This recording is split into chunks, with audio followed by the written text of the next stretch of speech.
The Shroud of Turin, a linen cloth bearing the faint image of a man who appears to have suffered crucifixion, remains one of the most perplexing and debated artifacts in history, captivating scientists, theologians, historians, and skeptics for centuries. Its story is deeply intertwined with faith, skepticism, and the relentless pursuit of truth, with arguments raging over whether it's a genuine relic from the time of Christ or a sophisticated medieval forgery. The cloth first surfaced in 1357 in Liry, France, presented by a Burgundian knight, Geoffroy de Charny, to the House of Savoy-Gundar. Initially it received little attention, but its visibility increased in 1453, when it was displayed in the Duomo di San Giovanni in Turin, Italy, leading to its association with the House of Savoy and the name Shroud of Turin. The earliest known visual depiction of the shroud dates back to 1453. A fresco in the Church of San Lorenzo in Turin, depicting the shroud as a miraculous object. While the legend surrounding the shroud quickly associated it with Jesus Christ and the Passion, it wasn't until the 19th century that scientific scrutiny began to challenge the possibility of its authenticity. Early examinations, often conducted without standardized scientific methods, raised doubts, with some observers suggesting the image was a painting, although later analyses refuted this claim.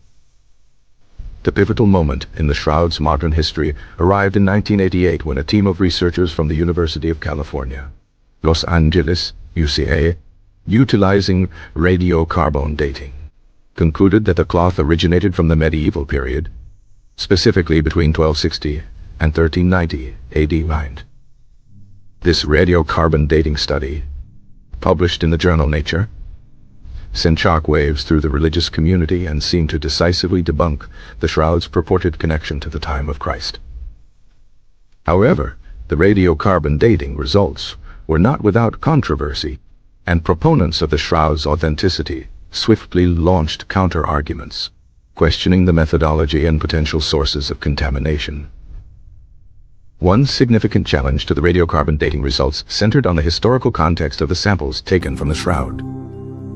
Researchers suggested that the samples taken from the shroud in 1988 might have been contaminated by medieval repairs and patches made to the cloth, potentially skewing the results. The 1988 testing team sampled a corner that had been repaired in the 16th century, and some argue that this area might have been exposed to carbon from medieval workshops.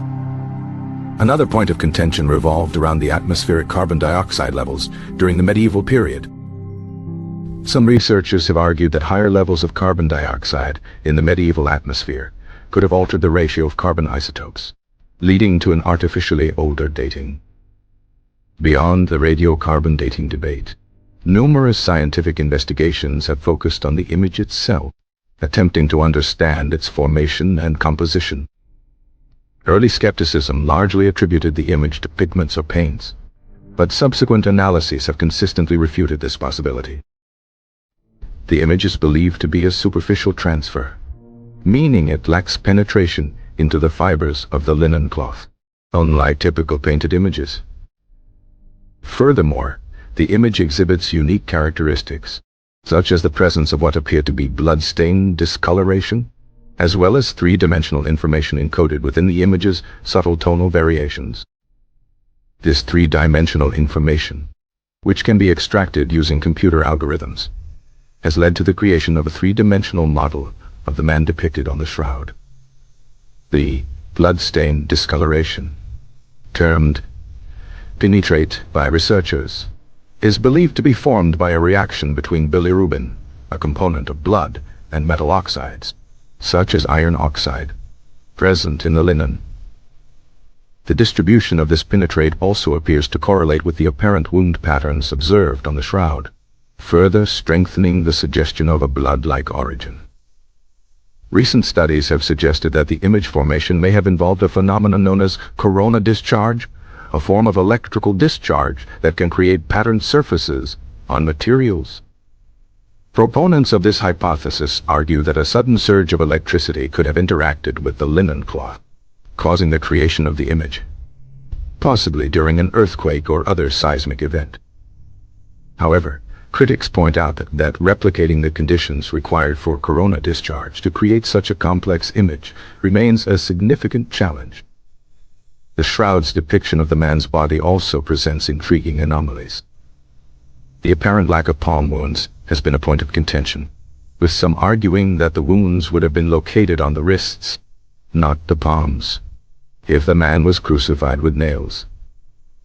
However, it has been proposed that the nails might have passed through the wrists, or that the man might have been suspended by a rope that created friction and obscured the palm wounds.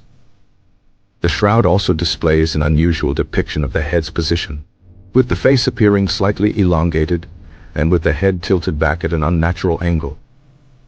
Some researchers have suggested that this position might have been caused by rigor mortis, while others propose that it could have been a consequence of the manner of suspension.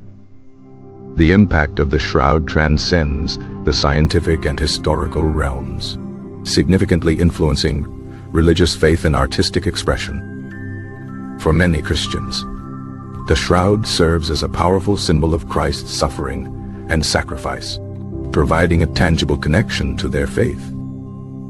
Its image has inspired countless works of art, literature, and music, shaping religious iconography and inspiring devotional practices. However, the shroud's existence also raises profound philosophical questions about the nature of evidence, the limits of scientific inquiry, and the interplay between faith and reason. The ongoing debate surrounding the shroud underscores the enduring human desire to understand the past and to find meaning in the mysteries of life and death. Whether a relic of the time of Christ or a remarkable medieval creation, the Shroud of Turin remains an enigma, captivating minds and hearts for centuries to come. The legacy of the Shroud of Turin is not solely defined by its purported authenticity or lack thereof, but by its ability to stimulate inquiry, inspire contemplation, and challenge our understanding of the human condition.